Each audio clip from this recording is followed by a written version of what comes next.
What? Oh! Hey guys! How are you tonight?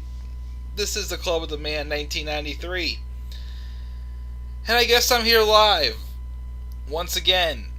For the one show a week that I literally got nothing to say about. Literally nothing to say.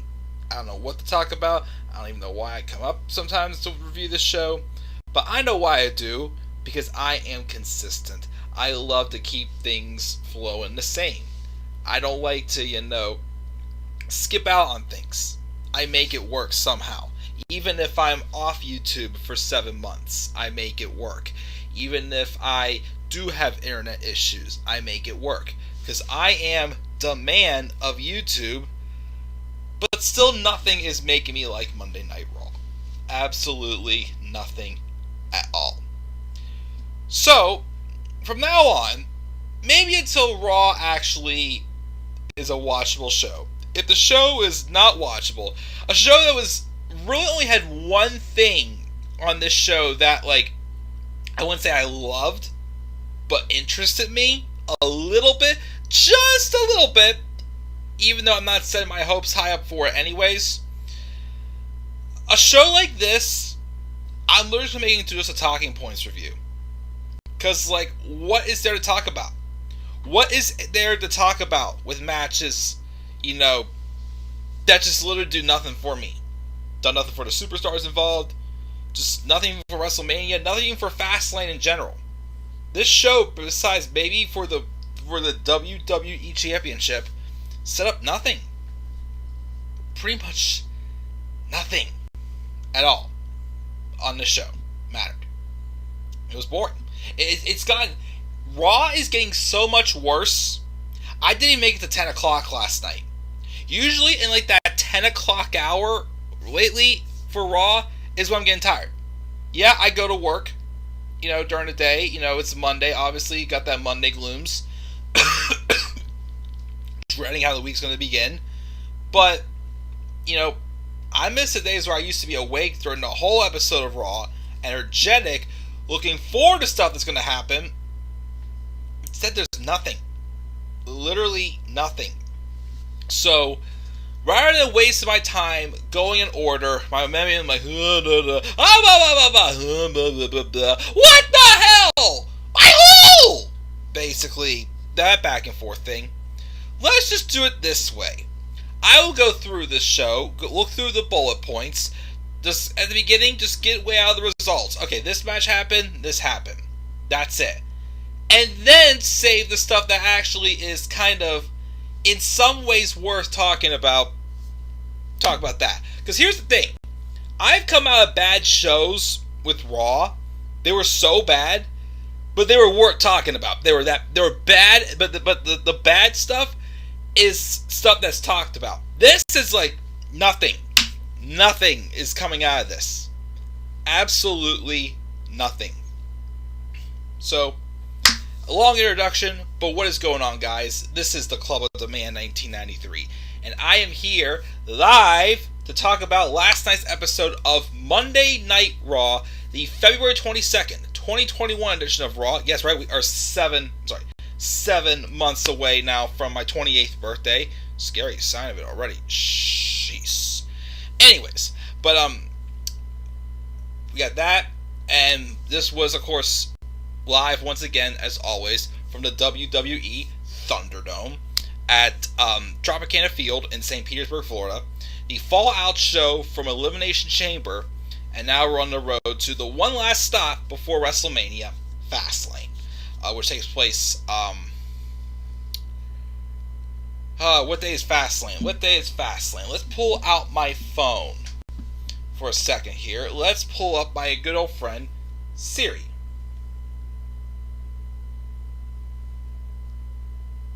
Siri, when is Fastlane 2021? Here's what I found.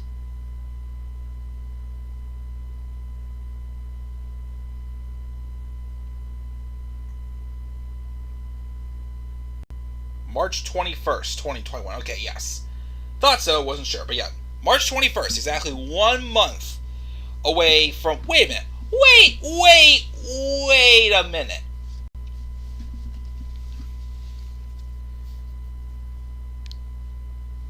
Siri, when is WrestleMania 37? WrestleMania 37 is on Sunday, March 28th, starting at 7 p.m. No. That's a lie. Siri, that's a lie. That's a lie. I think it was like April 10th? WrestleMania 37. April 10th and April 11th. So you're telling me we're doing one more pay-per-view. One more pay-per-view that we already have no build to. And then after that we got we got 1, 2, 3 weeks from that till WrestleMania? Let me tell you something. Let me tell you here something right now, people. Here's what I'm going to do. I'm going to make the Fastlane card predictions and the WrestleMania 37 card predictions also. Because I am not uploading my WrestleMania card predictions just 3 weeks before WrestleMania. I got to think out the card still, but I'm not doing that. We may have nothing set up, but I'm not waiting. I am not waiting to do my WrestleMania 37 card predictions. Because 3 weeks after a pay-per-view for WrestleFreaking-Mania, it's ridiculous. That's very, very ridiculous. It's like, again, they don't need 2 pay-per-views in between the Royal Rumble and WrestleMania. They don't. Gosh, so I'm already going off on a rant here. So yeah, I didn't even notice that. There's only 3 weeks between Fastlane and WrestleMania. Give it at least like a month, 5 weeks, something. Not a stinking... Why do I complain? Who cares? Who freaking cares? But let's roll into this review. Again, like I said, Raw was it was boring. Nothing mattered really except for stuff with the WWE title picture. So I'm literally just going to sit here, read off the results real quick of like other things that happened on the show that's not worth talking about in depth, and we'll go from there. Okay, so we're going to skip that. Matt Riddle defeated John Morrison in his first singles match since winning the U.S. title in a solid match. I will say though, I do like how the past, from Elimination Chamber and, on Raw, even though it's not the best in the world, of course, not referring to Shane McMahon, we'll talk about him in a second, it is nice to see them kind of let the cuffs off of John Morrison a little bit. Like, as a single star, they're allowing him to kind of, like, shine a little bit more. It's still nothing spectacular, but it feels like they're actually letting him do a little bit more, which I like to see that, but that's just me still saying something about that. Something still very low on the card, basically. Again, Matt Riddle being U.S. champ, I'm happy for him, but like I said, they've booked him like crap, and who on Raw, really, do you want to see Riddle work with? So, solid match, but don't know where that one's going. We had some stuff with Bad Bunny and Damian Priest in a 24/7 championship. Why the hell, again, are we using Damian Priest's first few months on the main roster to give Bad Bunny, like whatever they're doing with it? And again, keep in mind, Bad Bunny is the one embarrassing The Miz, yet The Miz is WWE champion. Get the bad booking there involving Bad Bunny. So that I don't get.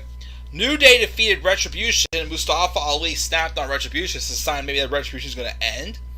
Maybe we'll have, Dominik Dijakovic not be T-Bar, and Dominik Dijakovic be Dominik Dijakovic. Could maybe see Mia Yim not be Reckoning anymore, but Mia Yim be Mia Yim? Maybe. Ali can do what he's doing alone. He can do it alone. He doesn't need Retribution. He doesn't. So I hope that's where we're going with that. the Hurt Business defeated the Lucha House Party in a tornado tag match. Damian Priest also then defeated Angel Garza. We have, I'll say that for like a talking point, Sheamus defeated Jeff Hardy, because now apparently they're not going to be doing anything with Sheamus and Drew McIntyre now. That's over with.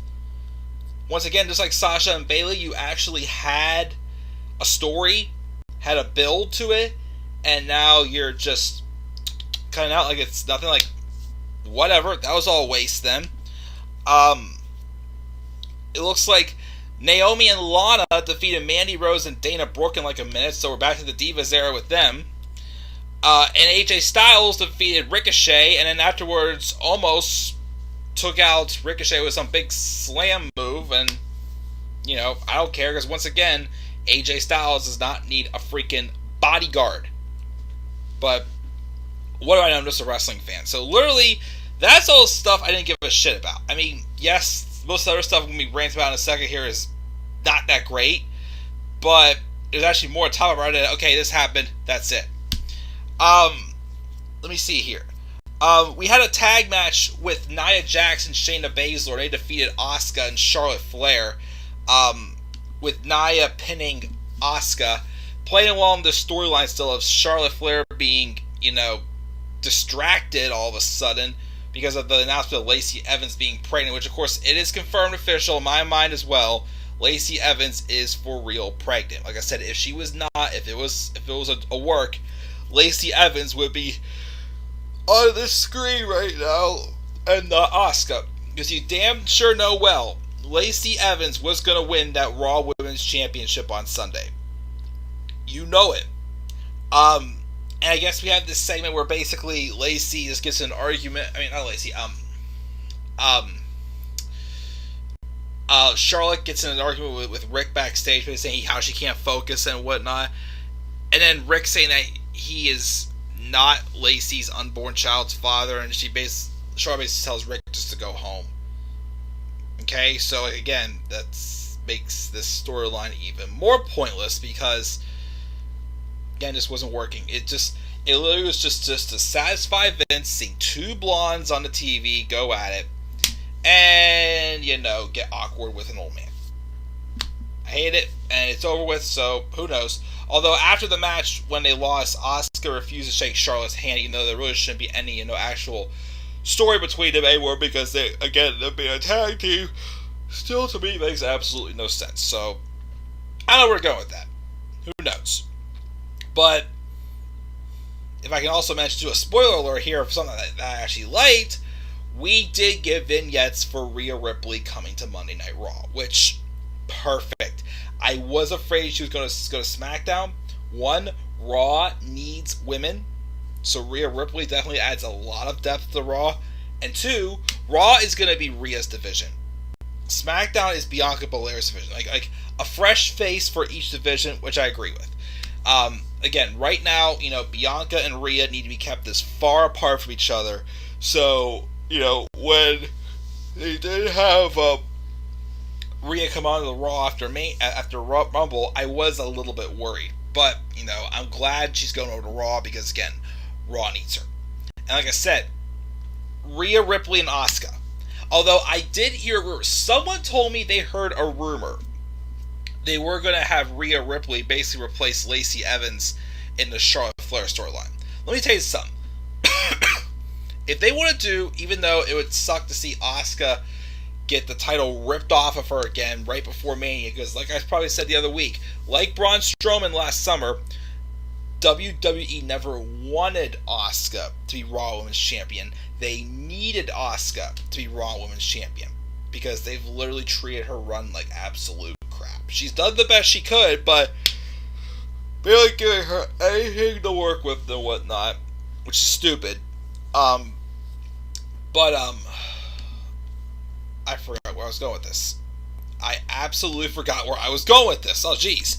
But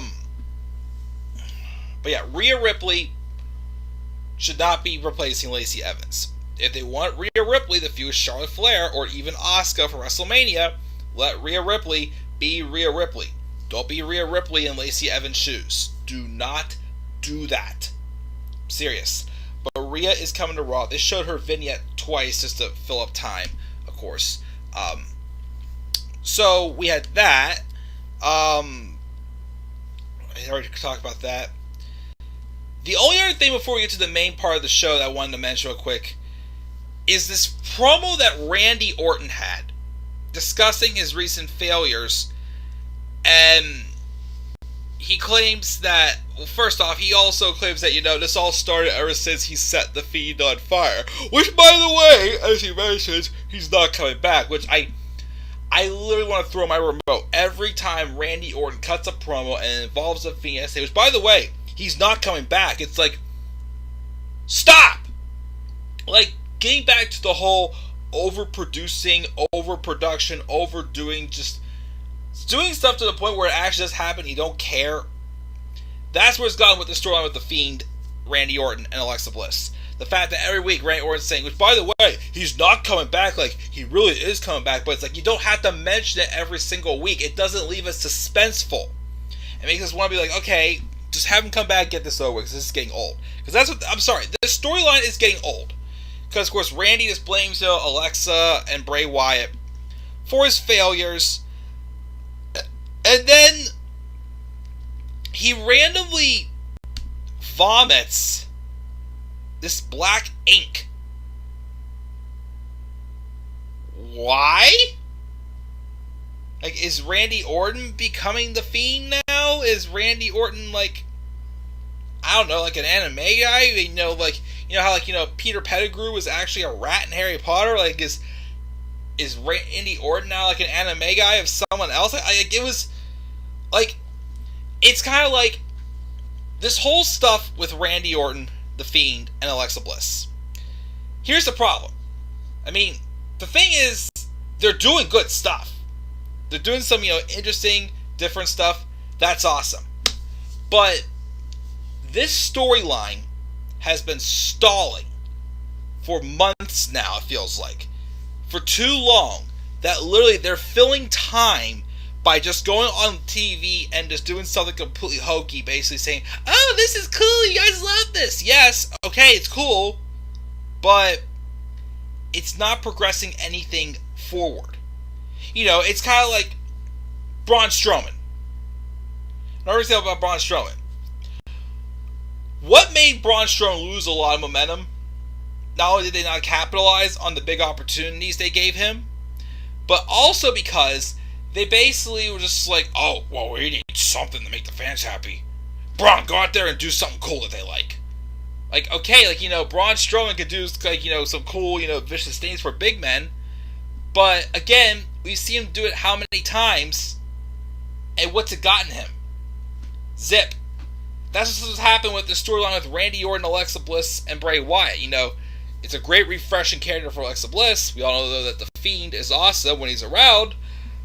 But like I said, they've done it how many times and gone in so many circles with this storyline that now it's like, okay, what's this doing? Literally nothing. And then Randy Orton vomiting black ink is not going to make anything different. I wasn't entertained. If anything, I was grossed out. But I'm just like, quit focusing on this hokey, goofy props. Like as John Moxley said, the prop comedy and whatnot. It's not really comedy, but it was just goofy stuff, and just tell an actual story. And quit stalling this. Like, at this point, just bring back the Fiend.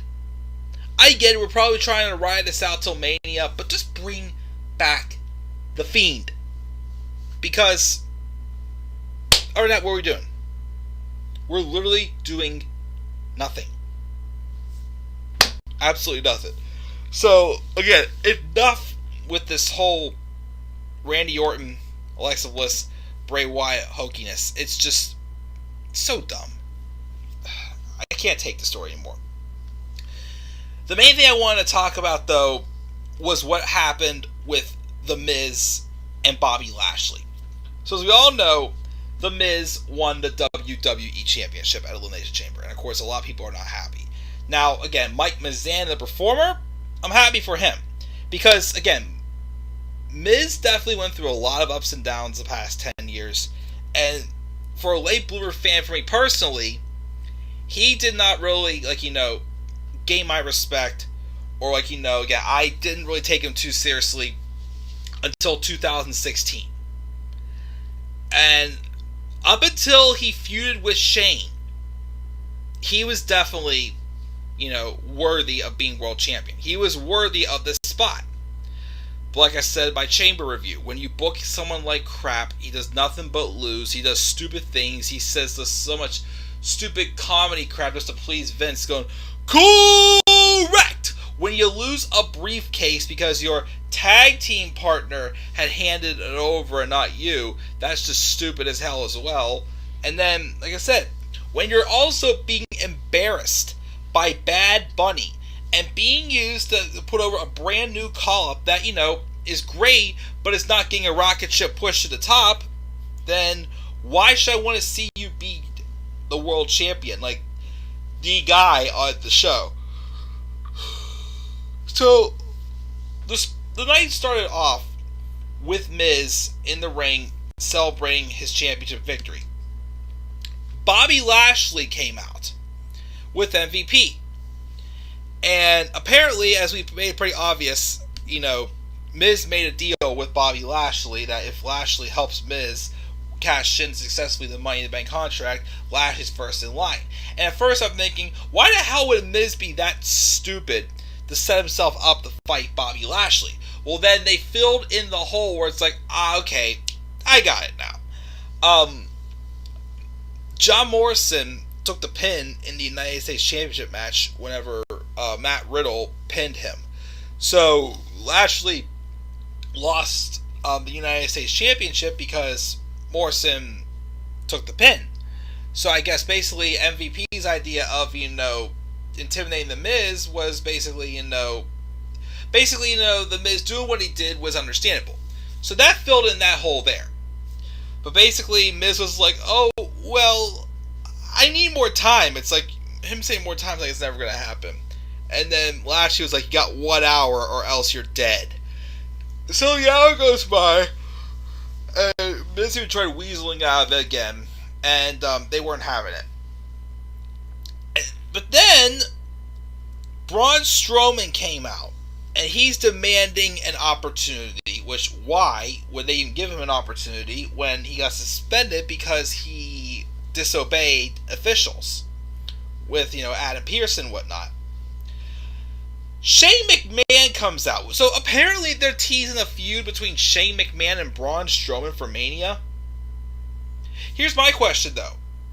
What's Shane's job? Like, what is Shane's position now supposed to be on screen? Because if I'm not mistaken, didn't he get fired? Didn't he get fired 2 years ago? Well, a year and a half ago. And if he did, how did he get his job back? Zip story there. But, so basically, Braun Strowman was whining and crying, even though he's supposed to be a babyface, he's whining and crying about getting another title shot. So, obviously, they made the match official for next week, being The Miz and Bobby Lashley for the WWE Championship. But they said if Braun Strowman can defeat Bobby Lashley in the main event of the show, that he'll get added and it'll be a triple threat match. But that didn't happen, as to my surprise, Bobby Lashley defeated Braun Strowman clean. And looked pretty dominating. And I thought, again, he's ready to be world champion. Problem, though, is it's an awkward time. Because, even though it's like, again, I'm not a fan of Miz being world champion and a transitional champion. But the stuff they did on this show, it's like, I see what you're doing, I get it. Still not my favorite thing in the world, but it's like, I get it. I think what's going to happen is next week, Drew McIntyre is going to interfere and cause a DQ. We're going to have a triple threat match at Fastlane. And after that, I don't know. My thing is I wonder if they're going to try to, in some ways, do something to book Drew McIntyre to be able to have that moment, since WrestleMania is going to be having 15% capacity. I wonder if they're going to basically set Drew up for him to get a WrestleMania moment in front of the fans. But, who's the right guy to put him over for that? Because, Drew McIntyre defeating The Miz at Mania doesn't seem that anticlimactic. Now, him and Bobby Lashley could. Here's the problem, though. Bobby Lashley also is kind of in the same boat as Drew McIntyre was a year ago, except Bobby Lashley has been fighting for 16 years to be a world champion in WWE. Drew McIntyre only took him 10. So why would you want to boo? If the goal is to give Drew McIntyre an in-person WrestleMania moment, then why would, they have Bobby Lashley, someone who has a better case as to get more sympathy than him because of how long it's been since he's been champion. Well, since he's never won a world title, besides giving a couple opportunities. But how is that going to work as well? Which, again, this is why I'm saying is this world title picture got really flipped upside down with The Miz winning it. But, again, we're getting the match next week. I don't know, again, if Lashley will win, but I'm still saying McIntyre interferes and sets up for a triple threat at Fastlane, so who knows.